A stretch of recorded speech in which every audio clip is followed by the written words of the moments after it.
Are there any senators wishing to vote or change their vote?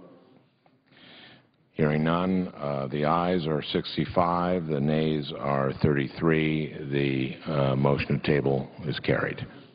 Mr. President. The Leader. I now ask unanimous consent the pending motion to recommit be withdrawn. The amendment number 2390 be withdrawn. That's the Stabenow-Roberts Amendment 2389 be agreed to. The bill as amended be considered original text for the purpose of further amendment. That the following four amendments be the first amendments in order to the bill, with no other first-degree amendments in order until these amendments are disposed of. Coburn, 2353, Hagan, 2366, DeMint, 2285, McCaskill, 2222. There will be up to 60 minutes of debate equally divided between the two leaders or the designees on each of these amendments. Upon the use or yielding back of this time, on all four amendments, the Senate proceed to votes in relation to the amendments in the order listed. That there be no amendments or motions in order to the amendments prior to the votes other than motions to waive points of order and motions to table. That upon disposition of these amendments, I be recognized.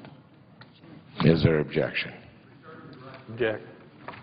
Senator from Oklahoma. I wonder if I might ask the Leader a question through the Chair. It would seem to me the process that we're planning now is that the Leader is deciding what amendments we will vote on and what we won't.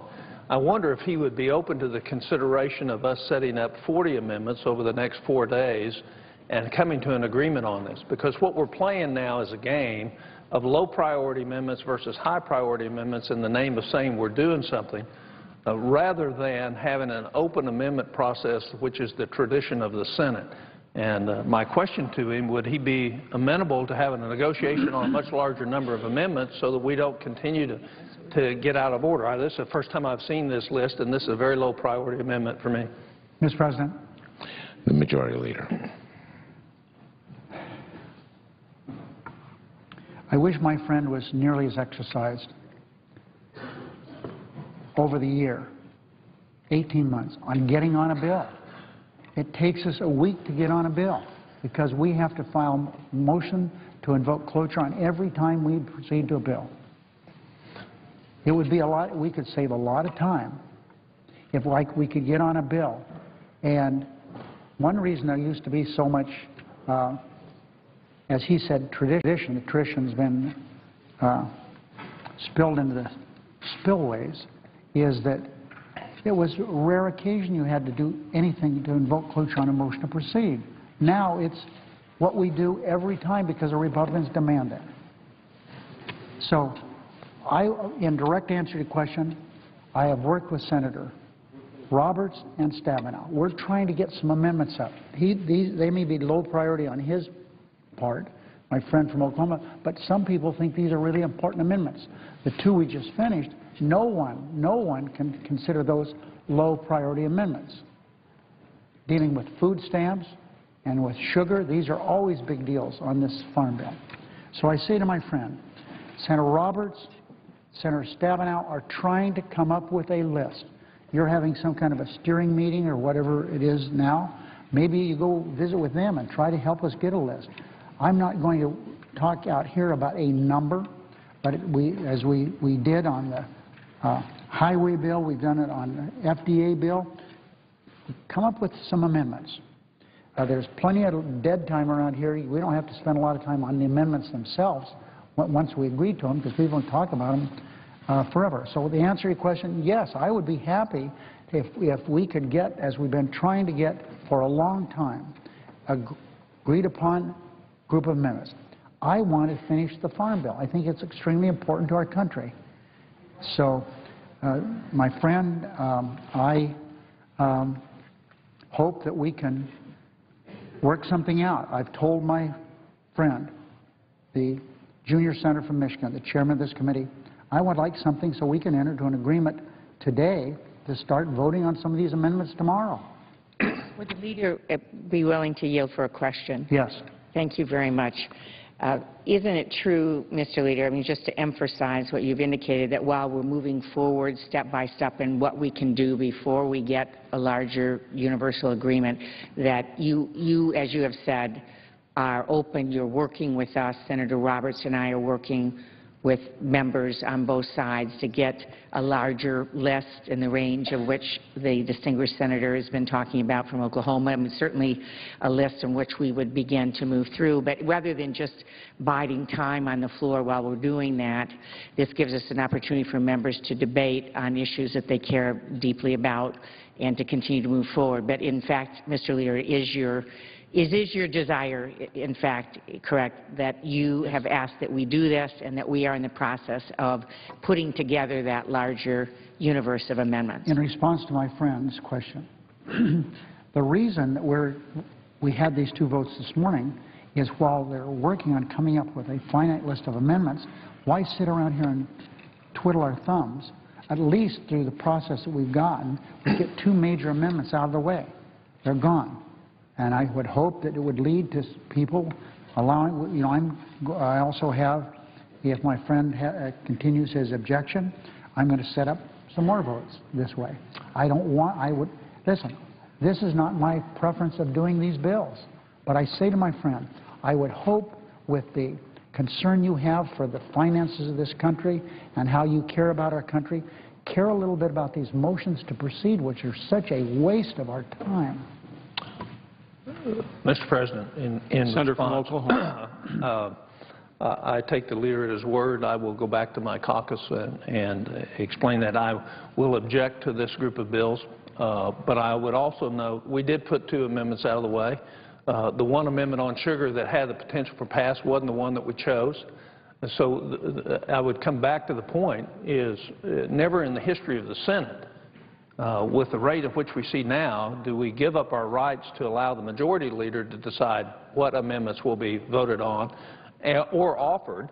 And in fact, for the last 3 days, we could have had a great open process of having the floor open for amendments and moved 8 or 10 amendments a day. So I understand the conflict, I understand what he's trying to do, and I understand the political ramifications of that. And I will go and seek the counsel and guidance of my caucus and return and give you a message. For that, I object. Before my friend leaves, Objection is heard. Before my friend leaves the floor, I also look with, what's the word? I look back at those days as recounted in Cairo's book and as we've heard here, to the days when the majority leader really did some things. During the days of Lyndon Johnson, you couldn't even have a vote on anything unless he gave the nod. So I don't have that power anymore. That's changed over the years. But I would love to be able to have a bill brought to the floor. If we were able to get rid of these senseless motions to proceed that I have to file cloture on, we could spend a lot of time debating and amending these bills, and that's what we need to get to. If the majority leader was wrong, I think you could eliminate motions to proceed very easily by saying that every bill comes to the floor, we'll have an open and honest debate determined by what the members would like to debate and the amendments that they would like to offer. But we've not seen that, and that's not just with the Democratic control of the Senate. We saw it some with the Republican control of the Senate as well. So we're not going to solve that problem now. I will take counsel with my caucus, and I will get back to you. Mr. President, excuse me. I now call up Amendment 2406 to the instructions which this is at the desk. The clerk will report. The Senator from Nevada, Mr. Reed, proposes amendment number 2406 to the instructions of the motion to recommit S3240. I ask for the yeas and nays on that, Mr. President. Is there a sufficient second?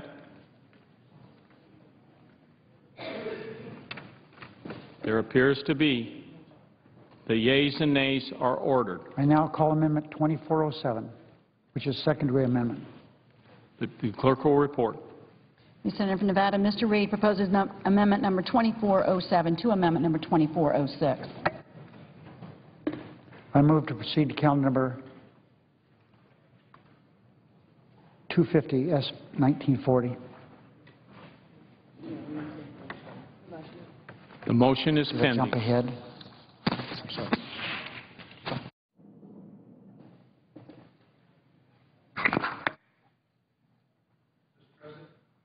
Senator from Montana is recognized.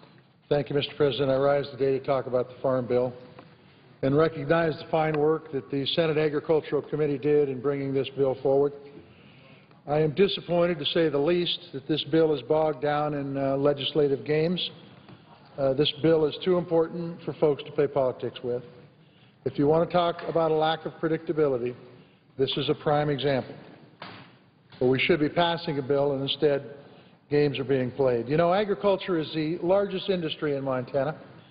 Montana's farmers and ranchers produce the food that powers a nation. Providing an effective safety net for those of us in production agriculture is important, and it's potentially very costly.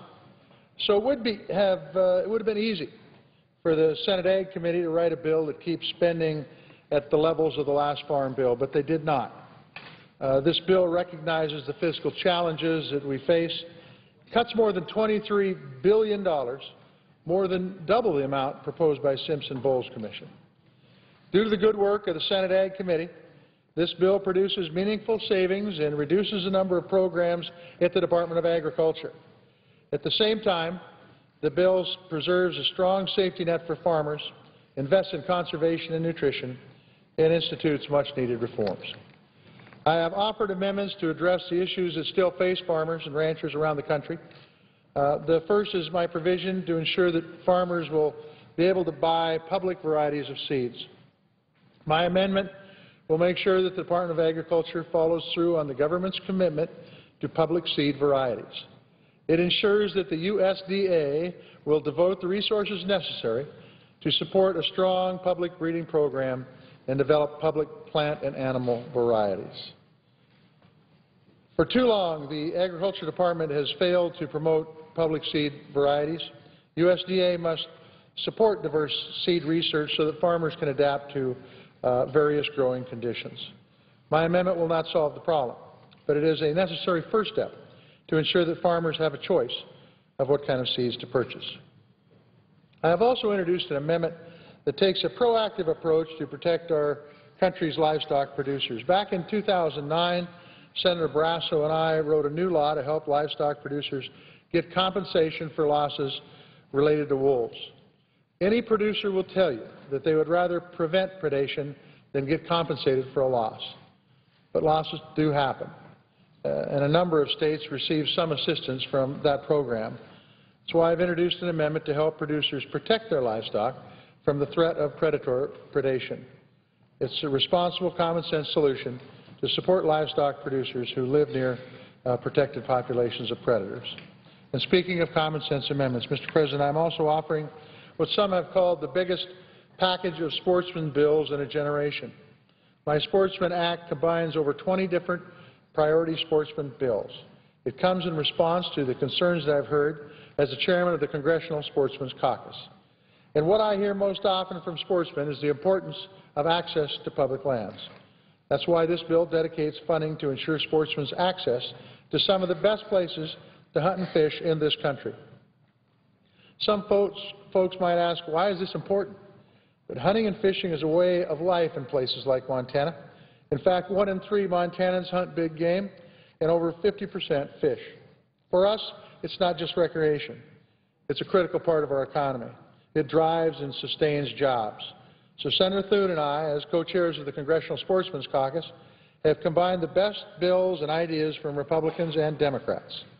In addition to preserving access to public lands, it reauthorizes several vital conservation programs and preserves our shooting heritage. That is why it has support from a wide variety of sportsmen and conservation groups. Neither party has a monopoly on good ideas, Mr. President. My Sportsman's Act takes the best from the House bill and the best from both sides of the aisle here in the Senate to move the ball forward for sportsmen and women in Montana and the nation. By adding this sportsman's package to the Farm Bill, we will conserve some of our most productive habitat, pass on hunting and fishing tradition to future generations, and entrusting them to those who care the most about them. Finally, let me shift gears to another topic that I care deeply about, and that is taking care of our veterans. This weekend, a group of World War II veterans from Montana will be visiting our nation's capital. With a great deal of honor and respect, I extend a hearty Montana welcome to each and every one of them. Together, they will visit the World War II Memorial, share stories about their service. This journey will no doubt bring about a lot of memories. I hope it will give them a deep sense of pride also. What they achieved together almost 70 years ago was remarkable, and that memorial is a testament to the fact that a grateful nation will never forget what they did nor what they sacrificed. To us, they were the greatest generation. They left the comforts of their family and their communities to confront evil, from Iwo Jima to Bastogne. Together, they won the war in the Pacific by conquering an empire, and they liberated a continent by defeating Hitler and the Nazis. To them, they were simply doing their jobs. They saw danger on the horizon, and they enlisted in unprecedented numbers to defend our freedoms and our values. They represented the very best of us, and they made us proud. From a young age, I remember playing the bugle at memorial services of veterans of the first two world wars. It instilled in me a profound sense of respect that I will never forget. Honoring the service of every generation of American veterans is a Montana value. And I deeply appreciate the work of the Big Sky Honor Flight, a nonprofit organization who made this trip possible. To the World War II veterans making the trip this weekend, I salute you. We will always be grateful, and we'll never forget your service or your sacrifice. With that, Mr. President, I yield the floor and suggest an absence of a quorum. The clerk will call the roll. Mr. Akaka.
President.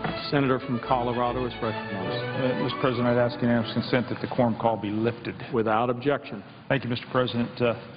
Earlier this week, I came to the Senate floor to speak about the importance of the forestry title in what is a bipartisan farm bill that we're considering right now as I speak.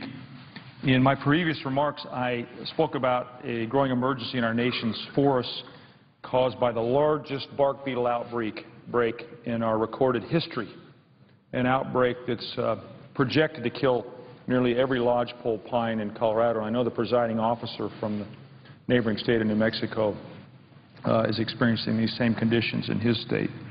The Forest Service has estimated that 100,000 dead trees are falling in our forests every day. Hard to imagine, but their estimates are such.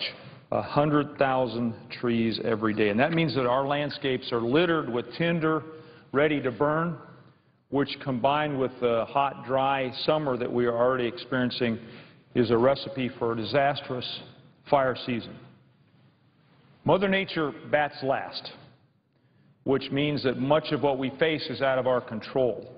But we can act, and we must act, in order to manage the magnitude of the crisis in our home states. In some ways, I know the presiding officer sees this the same way I do, the forests in Colorado are the canaries in the coal mine that tie us into and identify the effects of a changing climate. Warmer temperatures and drought conditions have exacerbated beetle infestations in our forests, and we're now dealing with an unprecedented combination of explosive fire season events.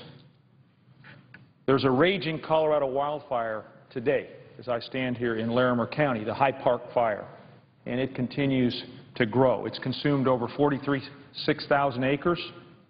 It's claimed the life of a local homeowner, and it's causing devastating effects on the surrounding communities. As of first thing this morning, only 10% of the fire had been contained. We've made sure, though, that all available resources are dedicated to this effort. I'm told that we now have over 1,000 firefighters on site, which is good news.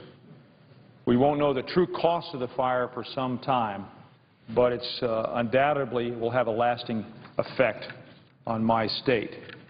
And I want to assure Coloradans that I will continue to closely monitor the High Park Fire to ensure that firefighters on the ground have all the resources they need to beat back this devastating blaze.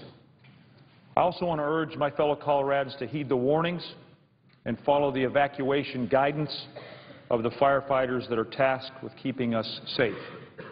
And most importantly, I ask that we keep these brave public servants in mind as they work to protect lives and personal property, especially as what is a very unpredictable fire progresses. Again, I know the presiding officer's had a series of fires in his state, and he knows the capricious nature of wildfire. Now, I want to also, in giving a little more background, point out that the High Park Fire is burning predominantly on private land, but it is moving rapidly into a beetle-infested national forest. And this is a reminder of exactly why we need flexibility to treat hazardous beetle-killed trees and to engage the public in an active and collaborative management of our nation's forests. We can't reverse the tragic loss of life and property that the High Park Fire and many other fires have caused, but it's essential that we take steps to understand what can be done in the future to better prevent, prepare, and respond to wildfires. And we must learn more about the conditions that make those fires catastrophic. Let me just start by talking about homeowners. Homeowners can create what we know in our states is called defensible space, DEF space.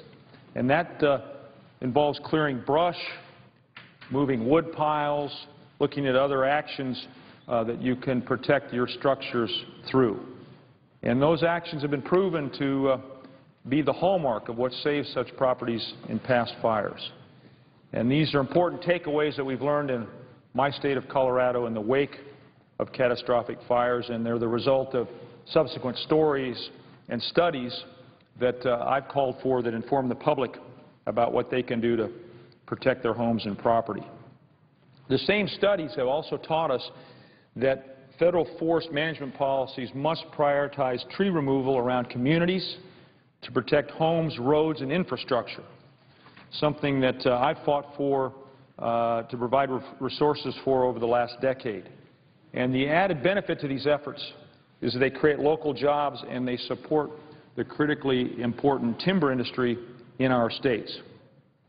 But that's not all, Mr. President. We must also advance new policies that will actually help prepare our firefighters to combat these raging fires.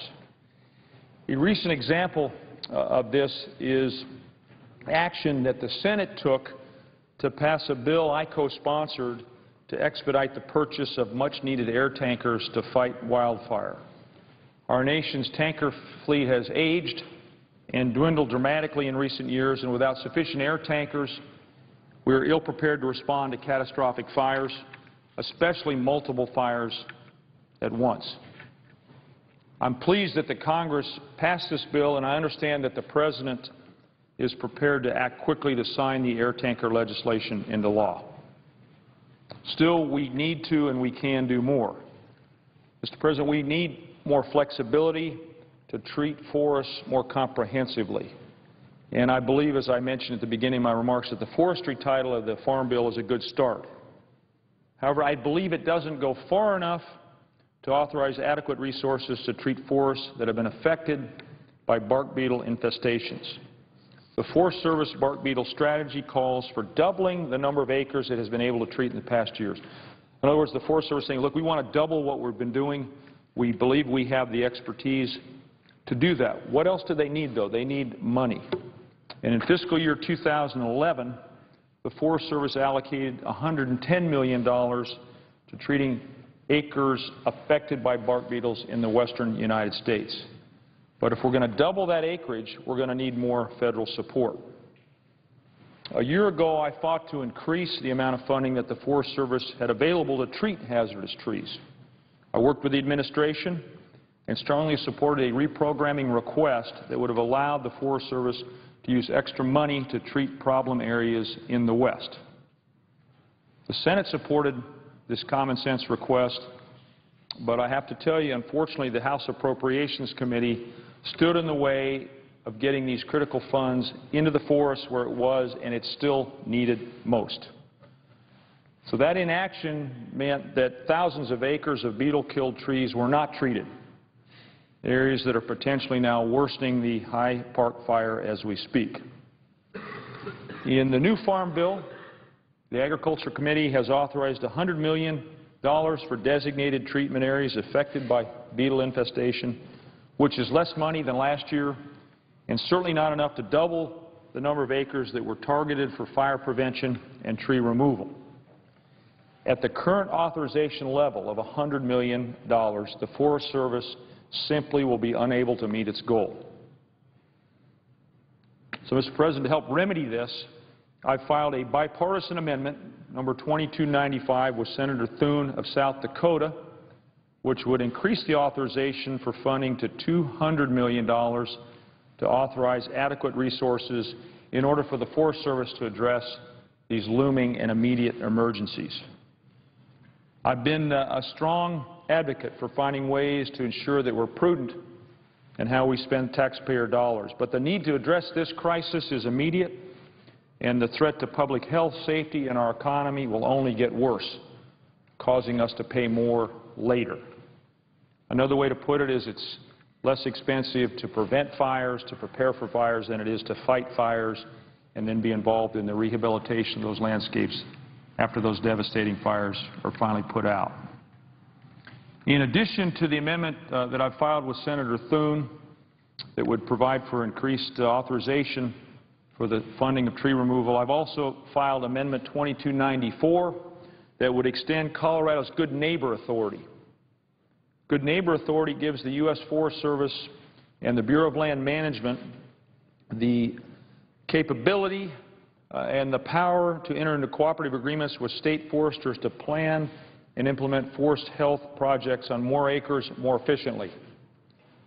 This would give my state and other states the opportunity to collaborate with federal agencies to perform forest, rangeland, and watershed restoration services, actions that a study I requested after the 4 Mile Canyon fire in Boulder County in Colorado found firsthand helps agencies and homeowners better prepare to reduce the risk of damage and loss of life from wildfires.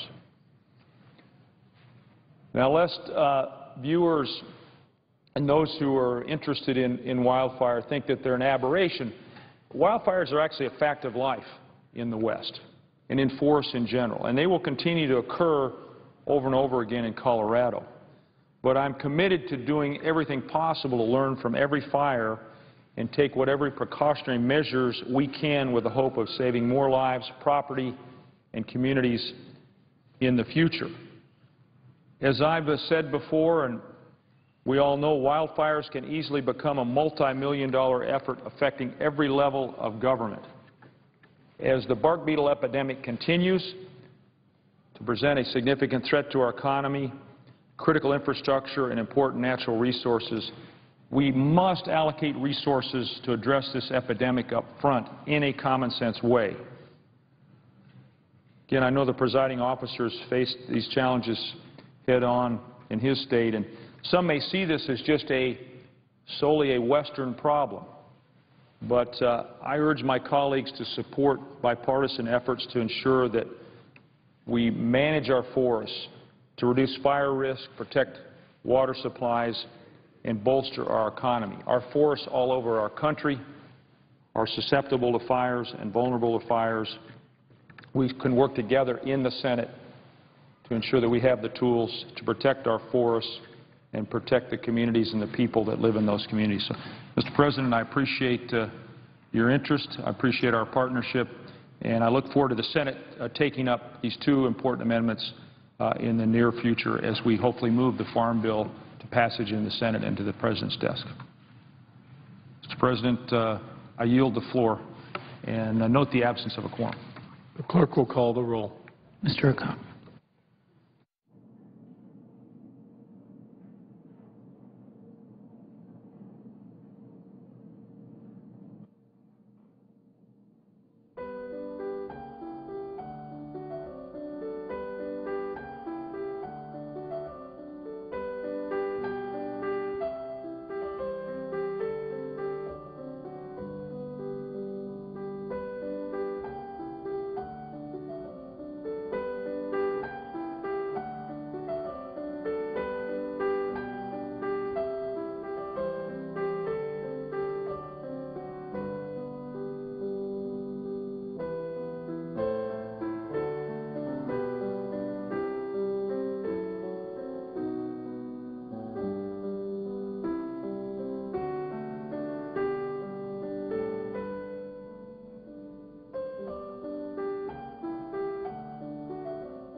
Senator from Colorado. President, I would ask unanimous consent to lift the quorum call. Without objection. Mr. President, as every one of our colleagues will attest, the work that we do in this chamber is made possible by many exceptional people who do not carry an election certificate.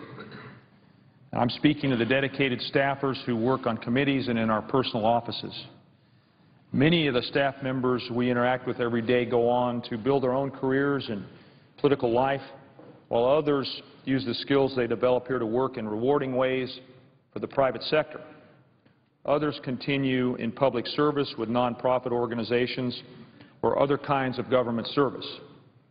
A few will make their contribution to public service by staying here as employees of the United States House of Representatives or the United States Senate.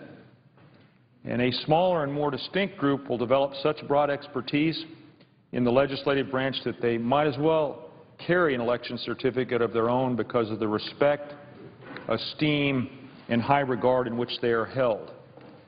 These are the men and women that other congressional staffers seek for their wisdom and guidance. These are the wise people that senators and congressmen look upon as peers, not only because of their good counsel and uniquely honed years of experience, but also because they often know more about the legislative process than legislators themselves. And among this more and most distinct group of staff members, there is a standout, my friend Stan Sloss. I know the presiding officer knows Stan Sloss. Stan is marking his 14th year of service in my office, but also 37 total years of work in Congress.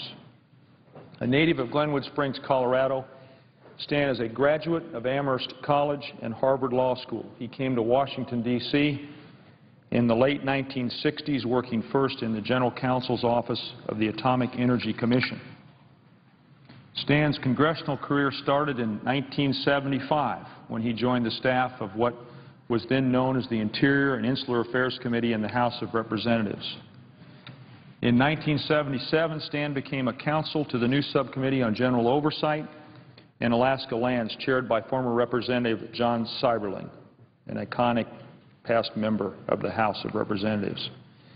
In this capacity, Stan worked with both Representative Seiberling and my father, Morris Udall, who was chairman of the full Interior Committee. Stan has had many successes, but one that I'm most proud of is his work to help draft legislation that became the Alaska National Interest Lands Conservation Act, key legislation setting aside more than 100 million acres of Alaska's most pristine public lands. Stan staffed hearings throughout the lower 48 states and Alaska and is one of the many key professional staff who helped shape the final legislation. The law was a milestone in conservation, protecting an area larger than the state of California and more than doubling the size of the nation's systems of national parks, wildlife refuges, wilderness, and wild and scenic rivers. When John Seiberling retired in 1987, Stan remained on the Interior Committee staff, serving under former Representative Bruce Bento, chairman of the Subcommittee on National Parks and Public Lands. Stan continued to work on many other laws and regulations affecting the public lands and natural resources, including the Arizona Desert Wilderness Act, sponsored by my father. Stan's expertise was simply indispensable.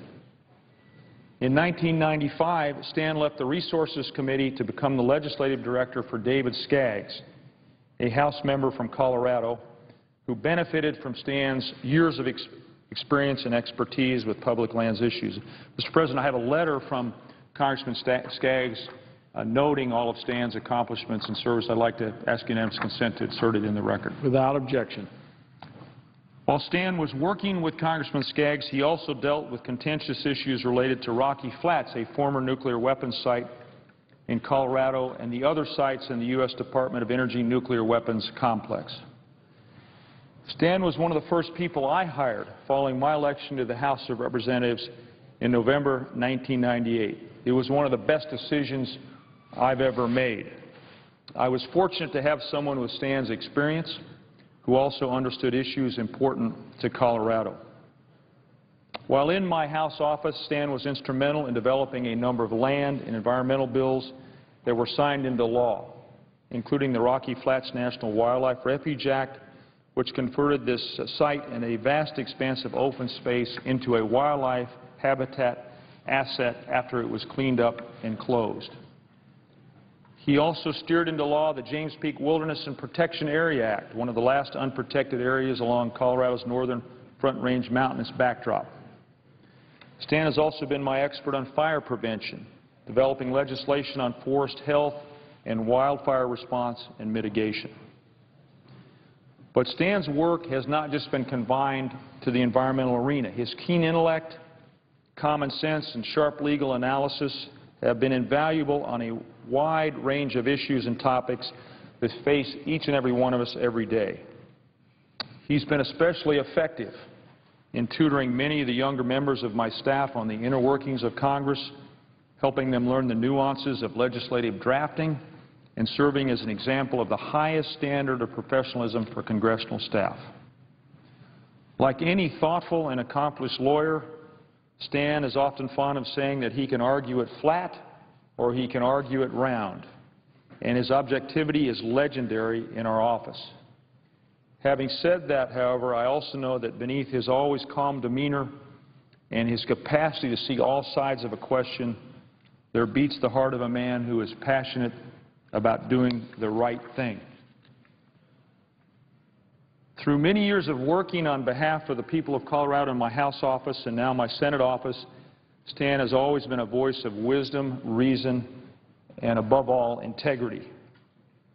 My colleagues in the Colorado congressional delegation have often looked upon Stan as their resource as well. I've never minded sharing him because his advice and guidance carries weight that inevitably makes better whatever bill or policy he has been asked to consider. I think I dare say the presiding officer has also had the opportunity to work with Stan and take advantage of his wisdom and insight. Stan is a person of depth and accomplishment beyond his work in Congress. He's one of the best-read people I've ever met. He's an expert on gardening, on opera, on history, and the list goes on and on. And I have to say parenthetically, as a graduate of Williams College, for me to say that about an Amherst graduate probably has a double weight. Stan has an exceptional sense of humor and a dry wit, as demonstrated in the poems he often wrote, making wry observations on current events, which he would regularly circulate to staff. In short, he has perfected what seems to be the lost art of being polite and courteous to other people, even when he disagrees with them. That, of course, is a quality that we could always use a bit more of in Congress. Stan is not only a good employee, he's also a good human being. And in the rough and tumble world of politics, that is perhaps the highest praise any of us can aspire to. His contributions to my offices, the offices of other members, the House Resources Committee, and the whole Congress, and ultimately the people of the United States, serve as an example of a professional life that commands both respect and affection. Just a few months ago, my staff and I celebrated Stan's 70th birthday with him, as we had his 60th and 65th birthdays in past years, and today we are honored to celebrate his retirement. My staff and I will miss Stan, it goes without saying, and will miss working with him. And as a point of personal privilege, I want to make it clear that I know I will continue to seek his advice even after he leaves congressional service. I'm excited to see what the next chapter will be for Stan. It will no doubt involve some adventure, some noble pursuits, some deep thought, and some new summits to ascend. So please join me in thanking Stan Sloss for 37 years of exceptional work in the U.S. Congress and for his service to our country that he loves so much. We wish him well. Mr. President, thank you. I yield the floor. Mr. President. Senator from Alaska. Mr. President, I'm pleased to follow my colleague from Colorado who has come to the floor to recognize a very fine public servant who has been working with him in the Senate for years. I too, today, rise to speak of an Alaskan who has dedicated a quarter century to service in the United States Senate, working as my staff person down in Ketchikan, Alaska, and I would like to share a few comments with my colleagues on this occasion. It's a little bit of a happy occasion, a little bit of a sad occasion, and I think my colleague from Colorado would agree that when we have someone who has dedicated so many years that we wish them well as they move forward, but their departure leaves a little bit of a hole for those of us who carry on. Today I rise to honor Sherry Slick, who on June 1st began her 25th year as a Senate staffer in Southeast Alaska, based in her hometown of Ketchikan. Sherry plans to retire from federal service on July 30th, after, again, a quarter century of service to her state. Now, for Sherry, I think her retirement is very likely a cause for joy. It's going to give her more time to spend with her kids and her grandchildren, more time to devote to the many, many volunteer and civic efforts that she is engaged in Southeast Alaska. But it's going to be a sad time for myself, for Congressman Don Young. Sherry has provided guidance to the Alaska delegation in Ketchikan, Alaska's first city, through a very interesting time. It's been somewhat of a turbulent quarter century, one in which the region's former economic mainstay, which is its timber industry, has sharply contracted. During a period in which the tourism industry has significantly grown, and during a period where its prospects of supporting major mineral development, I think, have substantially brightened. That's a good spot for us. It's been a period when the Ketchikan area, which is the 7th largest entity in our state, which is the only large community that is separated from its lifeline with its airport on a neighboring island, has endured somewhat unwelcome national attention solely because they seek dependable access by bridge. Now, Sherry, over the years, has responded to tens of thousands of public and media inquiries, requests for help over everything from Social Security checks and visas to immigration documents. She's listened to thousands of complaints over access to Alaska public lands and to objections to many, many federal regulations, far too many to count here. Through it all, I think it's fair to say that Sherry has been that proverbial energizer bunny. She has more enthusiasm, more energy than most people combined. She listens patiently. She works tirelessly to help all. She helps those Southeast residents and visitors deal with federal agencies, navigate the federal red tape, and then on top of it all, in that extra time, she volunteers to help her community and help her state be a better place to live and raise a family. Sherry's volunteer efforts were recognized by the community when she was named Citizen of the Year back in 2005 by the Greater Ketchikan Chamber of Commerce. But her accomplishments go far beyond being named the Federal Employee of the Year. The Ketchikan Chamber of Commerce's Outstanding Chamber Emissary in 1991, its Outstanding Board Member in 1994, and its Chairman back in 96. She also received the Ketchikan Rotary Club's Community Service Award in 1994. She received the Ketchikan Federal Executive Association's Lifetime Community Service Award in 2006. Received the Ketchikan Visitors Bureau Rainbird Award in 1990 and gained its Outstanding Service Award in 2006. I think you can tell from this list of accolades, this is a woman who doesn't sit still. This is a woman who seems to have more hours in her day than the rest of it. Sherry is originally from Corvallis, Oregon. She's got a degree in elementary education from Oregon State University and also training in business and accounting from Lynn Benton Community College in Corvallis. She moved to Ketchikan in 1975, so she's been with us in Alaska, in Ketchikan, my hometown, for 37 years now. She is a mother of two, Brian and Teresa. She first worked for 8 years as the office manager of the Ketchikan Credit Bureau before she moved to insurance underwriting for 3 years. She then became the assistant sales tax auditor for the Ketchikan Gateway Borough for 5 years and then spent a 6th year working as the borough's planning and zoning secretary. It was in June of 1988 that our former Senator, Senator Ted Stevens, with encouragement with the other senator at the time, my father, Frank Murkowski, they plucked Sherry away from local government to head the delegation's unified Southern Panhandle constituent office. So she has been there in that position since 1988, but in addition to all of the legislative work, the tasks that she has taken on for all of us, Sherry has performed a dizzying array of volunteer services for her community and her state. Since 2004, she's been a member of the Ketchikan Pioneers Home Foundation, which is our state's main senior care provider.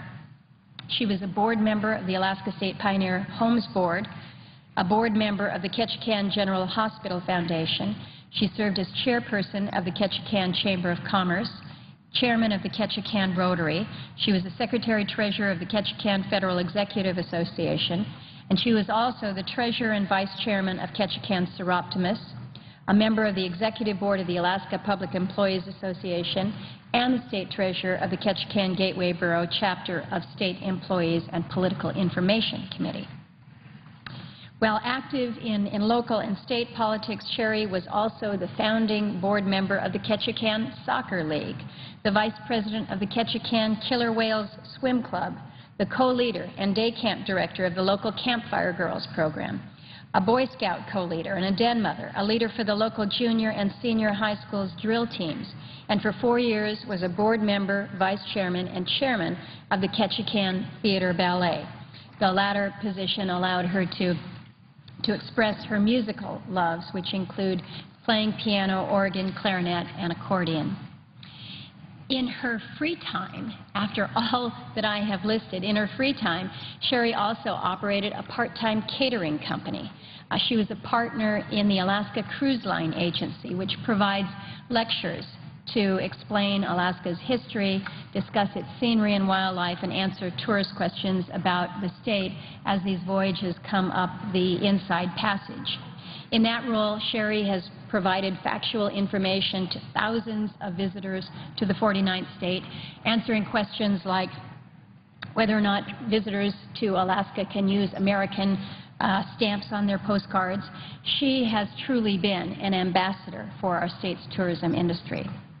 And through it all, including organizing and staffing literally hundreds of federal official visits, congressional field hearings, and volunteer fundraising efforts, whether it's to aid breast cancer detection and treatment, Sherry has maintained her calm, her poise, and her never-failing sense of humor and graciousness, not to mention her energy level. Her dedication to family, community, and career is universally recognized by friends and associates. I cannot thank her enough for her service to me during my decade here in the United States Senate and her service to her fellow Alaskans over the past 25 years. Her intelligence, her knowledge, and her people-pleasing skills will sorely be missed in the future. I hope that all members here in the Senate will join me in wishing her well and Godspeed in her retirement pursuits. She has absolutely earned every one of her accolades and the true thanks of all Alaskans in the Panhandle for a job very well done.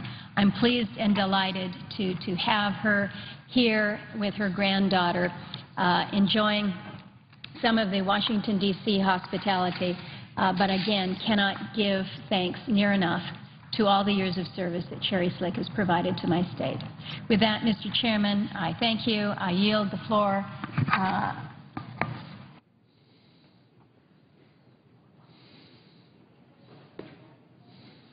I thank you for his courtesy in allowing me to precede him in these comments. Thank you, Mr. President. Mr. President. Senator from Wyoming is recognized. Thank you, Mr. President. Mr. President, I come to the floor today, as I do week after week and have since the health care